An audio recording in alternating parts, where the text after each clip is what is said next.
تو خلاصہ کلام یہ کہ یہ ان کے وار شیطان کا جو ہوتا ہے نا بڑا رک کر کرتا ہے اور سوچ سمجھ کے کرتا ہے. اس میں اس کی چالوں میں ایک یہ بھی ہوتا ہے کہ جیسے یہ ینگ بچے ہیں نا بالکل یہ جب آتے ہیں دین کی طرف مائل ہوتے ہیں تو شروع میں پیچھے ہٹ جائے گا. یہ نمازیں بھی پڑھ رہے ہیں سب کچھ کر رہے ہیں تو یہ مطمئن ہو جائیں گے کہ ہم وقت کے حسن بصری ہیں, خواجہ حسن بصری. اب تو کچھ بھی نہیں ہو سکتا, شیطان تو بہت دور بھاگ گیا. وہ کہتا ہے بیٹا تم ذرا چلو تو صحیح آگے.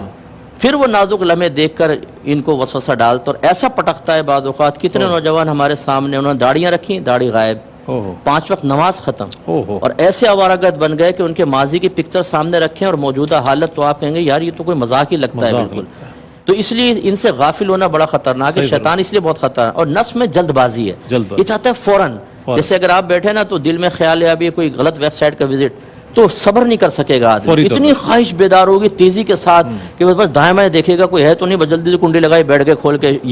یہ جو جلد بازی ہے نفس کی طرف سے ہے. تو اس لیے جو قلب پہ گناہوں کی دعوت آئے اس میں ذرا ہمیں غور کرنا چاہیے. اگر جلد بازی ہے تو نفس کی طرف سے, اور اگر ٹھہراؤ نظر آئے جیسے ایک مسلسل وسوسہ ہے آپ ٹال رہے ہیں لیکن ہٹنے کا نام نہیں لے رہا, کئی مہینوں سے چل رہا ہے, تو اس کا مطلب وہ شیطان مسٹر شیطان کار فرمائے.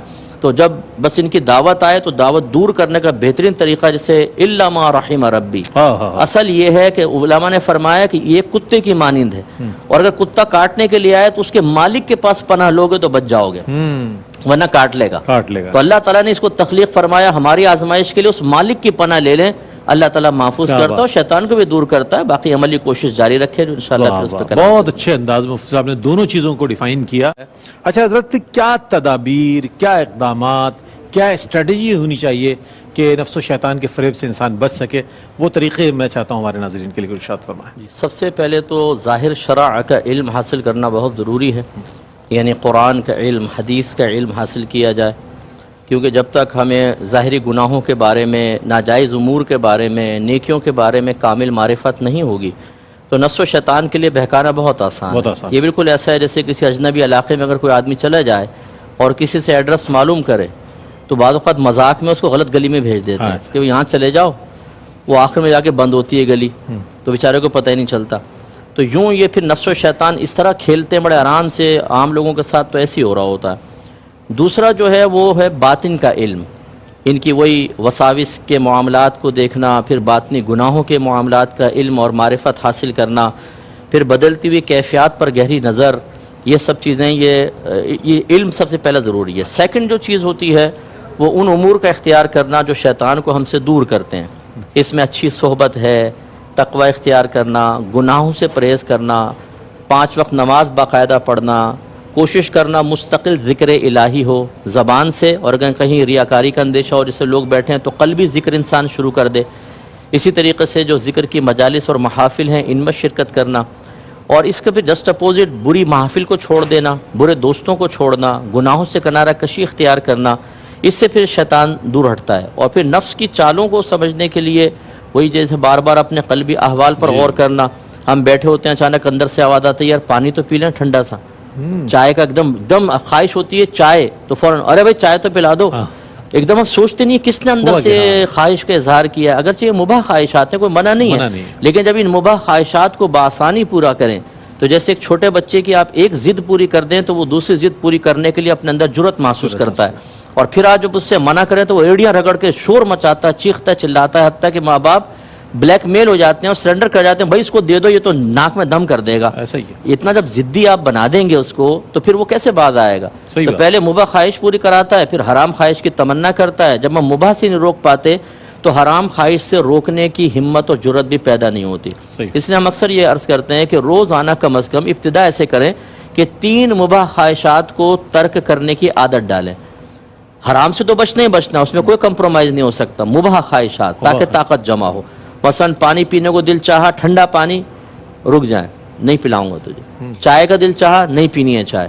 3 خواہش کم از کم 1 ہفتے تک یہ کرتے رہیں. اور بزرگان دین نے فرمایا, کسی نے پوچھا کہ حضور ایک مجھے ریاضت بتائیں, فرمایا جب بولنے کا دل چاہے تو خاموش ہو جا, اور جب خاموش ہونے کا دل چاہے تو باتیں شروع کر دے.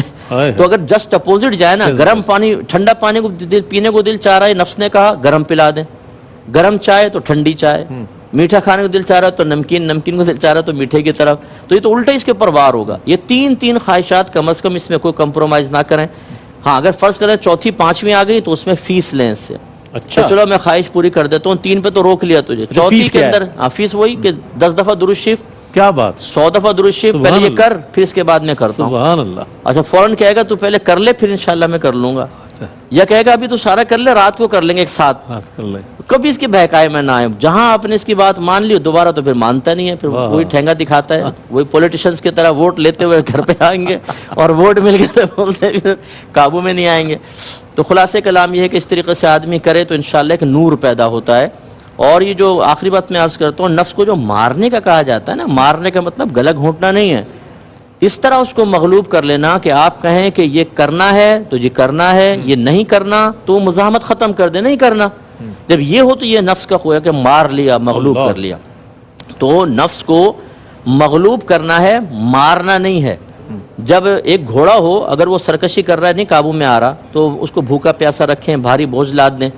کبھی آپ نے دیکھا ہوگا بعض اوقات ایک گھوڑے کو پیچھے باندھا ہوتا ہے تانگے کے، جی جی جی، یا گدھا پیچھے بندھا ہوتا ہے، گدھا۔ وہ کیوں اس کو انسان بنا رہے ہوتے ہیں کہ تیرا بھائی بھی دیکھ کتنا مطیع و فرما طرح بردار ہے، بھاگنا۔ تو بھی سیکھ لے۔ واہ، تو وہ دیکھ دیکھ کے سیکھ لیتا ہے۔ اچھا جب وہ سیکھ لیا گھوڑے نے، وہ مطیع و فرما بردار ہو گیا، پھر اس کو بھوکا رکھیں، پھر بھاری بوجھ ڈال دیں؟ نہیں، پھر ٹھیک ہے اب ضرورت نہیں ہے، مطیع و فرما بردار ہو گیا، اب آپ اس کو کھلائیں گے پلائیں گے، اب تو بلکہ وہ آپ کی مدد کرے گا۔ مدد کرے گا۔ یہ بھی بات ایک سمجھنے والی ہوتی ہے کہ ہمارے اکابرین سے ثابت ہے، غوث پاک رضی اللہ تعالیٰ عنہ کے پاس جو عورت بچے کو لے کر آئی کہ جی ریاضت اس کی کروائیں، جب بعد میں آئے تو دیکھو سوکھا ہوا ہے، جو کی روٹی ہاتھ میں، اور غوث پاک مرغا کھا رہے ہیں۔ ہاں۔ کہنے لگے واہ واہ شیخ عبد القادر جیلانی، میرا بچہ جو کی روٹی یا مرغا کھائیں؟ آپ نے فرمایا قم باذن اللہ، وہ مرغا کھڑا ہو گیا، زندہ ہو گیا۔ فرمایا جب اس قابل ہوگا تو مرغا بھی کھائے گا۔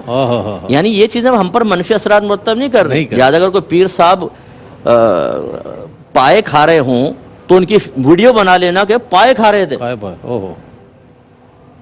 آپ بس کہنا پیر صاحب ہیں تو آپ کی ویڈیو بنا کے 7 رانے ہمارے سامنے کھائیے مرغی کے۔ بھائی وہ انسان ہے، کوئی وہ پتھر تو نہیں ہے کہ نہیں کھائے گا۔ تو وہ نوٹ کرتے ہیں پھر یہ، اور پھر کہتے ہیں ان میں تو بزرگی ہو ہی نہیں سکتی۔ میں نے خود دیکھا 4 قسم کے کھانے لیے تھے اور 2 قسم کے میٹھے لیے تھے۔